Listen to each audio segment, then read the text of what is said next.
Hi, I'm Beth from Restyle Pieces Boutique. Welcome back to my channel. And today I'm going to try to save the secretary desk. So my neighbor knocks on my door a few weeks ago and she says, "The gentleman next to me is moving. Would you like a secretary desk?" And I said, "Sure, I'll come look at it." And I went to look at it and I was like, oh my gosh, how does a piece of furniture get in this bad shape? All the scratches and the things that people had just, like, there were words carved in the lid of this secretary desk. I don't know if I can save it, but I'm really going to try because I don't want it to go to the landfill. So watch this video and see what you think.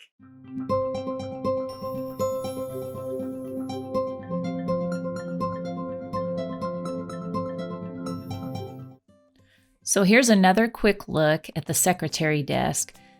All of this damage that I need to fix. I'm just going to tell you right now, secretary desks are not easy, but hopefully worth it. So I start vacuuming the entire piece out.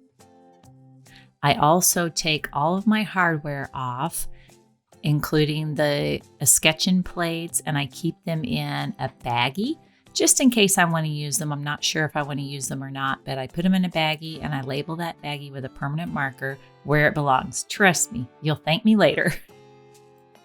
It's time to clean, so I use my crud cutter, and you can buy that in big bottles, and I like to do that because it's more economical. This gets all the grease and wax and dirt off your piece so it can be ready to accept the paint.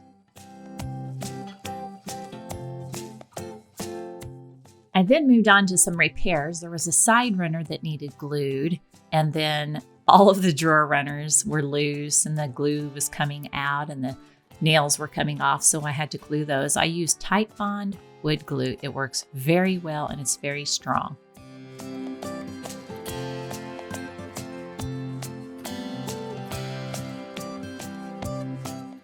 I also had a runner in the back that was split about 3 inches, so I glued that, clamped that, and you can see there's my repairs. I've put pressure on the bottom runner. Here are the baggies that I've put all the hardware in and all the hinges in that I took off. You can see that I had to take the keyhole cover out. I just didn't like it and it was non-operational, so we'll deal with that later. But for now, I'm going to use my Surf Prep sander to sand down this very scratched, very messy top.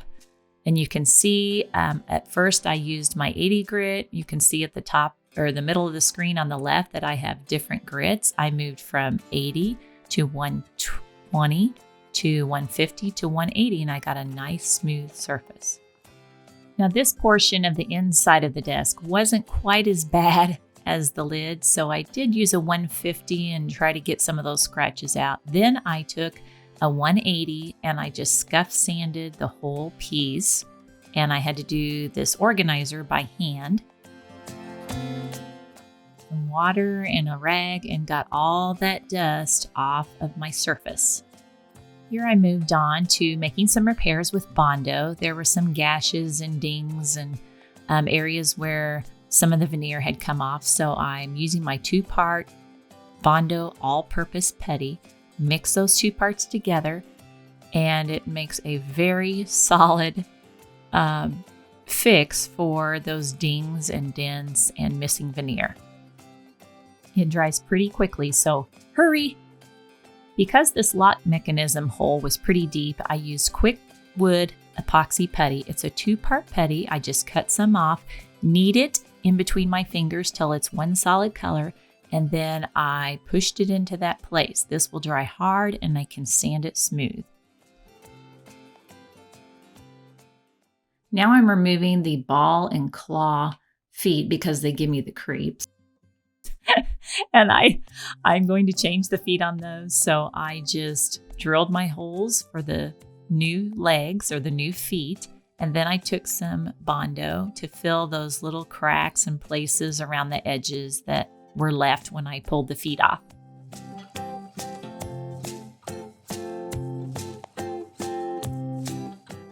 I sanded that smooth, and then I'm on to filling the hardware holes because I want different hardware.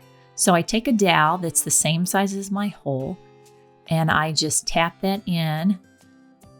My hand is underneath so I can feel when the dowel starts to come through a little bit. And then I cut it off. I've got this Japanese pole saw. It's super sharp, and I'm going to show you why you should be careful in just a second. Look at where my hand is placed. Your warning, do not place any part of your body in front of this saw. Oh God. And now I'm going to warn you again, because that was not fun. These teeth are super sharp. There's a finer teeth on one side and a little bit coarser teeth on the other side for different types of materials. So you can see where I've got my little thumb bandaged up. I'm putting my fingers under the bottom again so I can feel when that dowel starts to come through. Tap, tap, tap.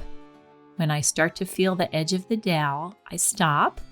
And then I'm going to make sure that my hands are away from the saw, not even close, on the other side where the blade is not, and I'm going to cut away from me.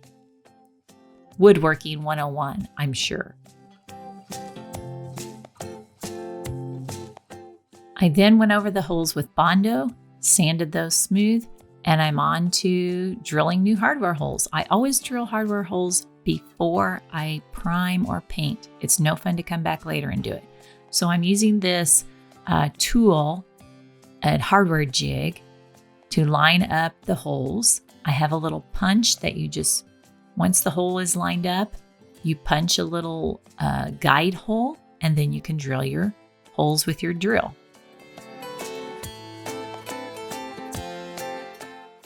I flip the jig over so that it's the same distance away from the edge. So you'll see me here flip it over, and then I can mark my next hole. It's a little trickier with the curved drawers, but you just have to make sure it's lined up on both sides, hold it still and flat, and go for it.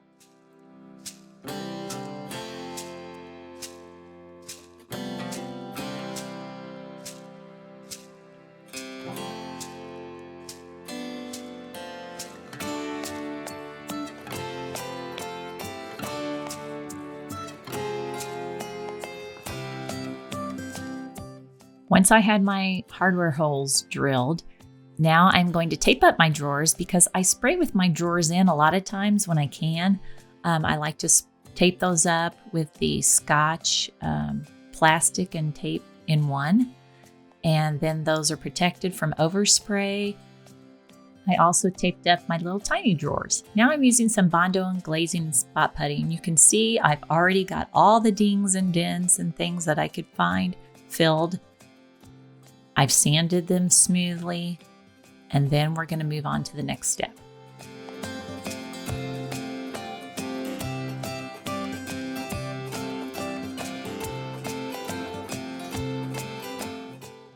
And put my feet in there. These are my new feet. Just put them in there so that I would have a place to spray those feet. Here's what I came up with for spraying my small items.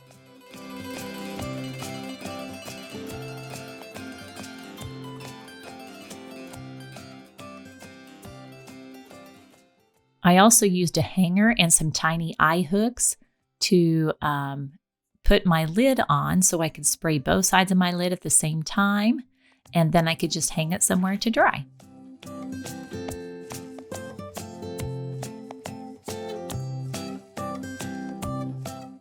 I've been using this Kills Restoration lately, and I really like it. It is water-based. It's pretty thick, but it does a great job of blocking tannins and odors, and it's great for adhesion too.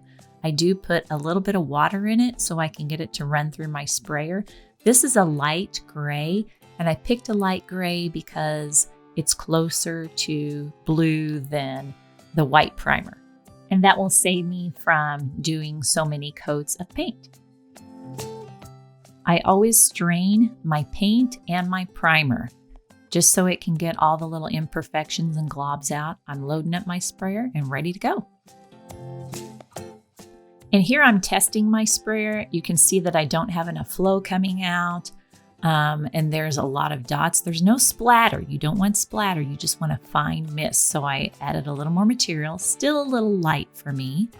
So I upped my flow and I turned my pressure up just a little bit. And there we go. Looks pretty good. So ready to prime this secretary desk.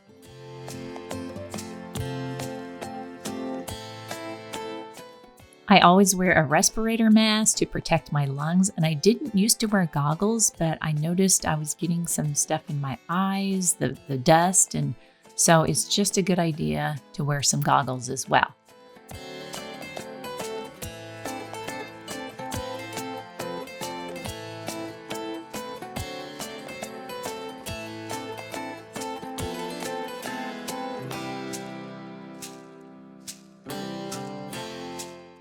I had a few runs when I used my sprayer to spray the organizer because it's so tiny, so I realized I had better hand paint a couple coats of this lightly, and then maybe do a super light spray coat on the organizer. It looks ugly now, but it'll be okay.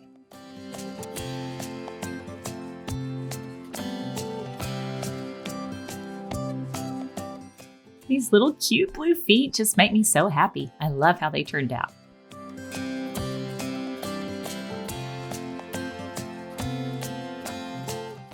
I love this deep, rich blue color from Wiseout paint called Inkwell.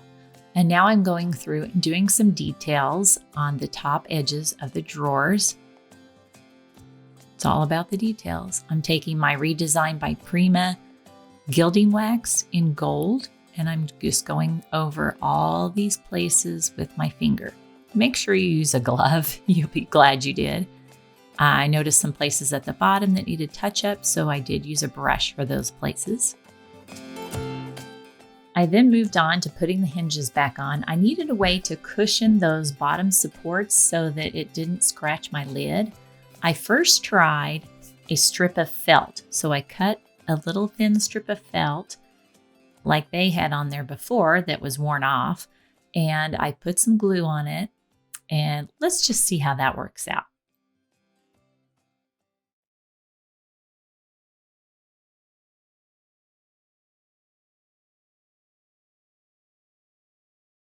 I'm going to slow this down so you can see precisely how that worked out.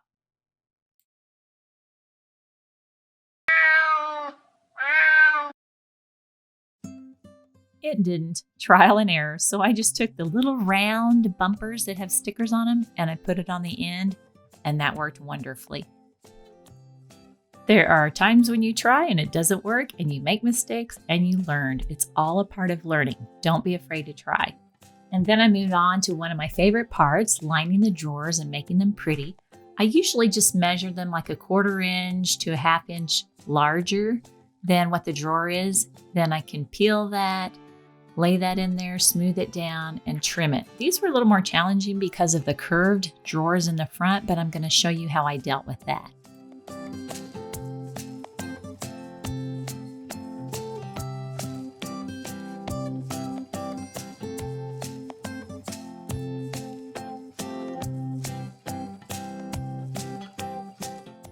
Next, I put the feet back on, the hardware back on. Look at what we started with. Ugh! And now, look at this beauty. Saving this piece from the landfill was so rewarding. I even tried my hand at an AI app to stage in one picture. Take a look. What do you think? Secretary desks are definitely challenging, but so worth it. I'm so excited that I could save that piece of furniture from a landfill. That's one of the most rewarding things I do as a furniture refinisher. Thank you so much for joining me today. I would love it if you would subscribe to my channel and hit that bell button so that when new videos do come out, you can be notified and watch along. So I will see you next time. Bye-bye.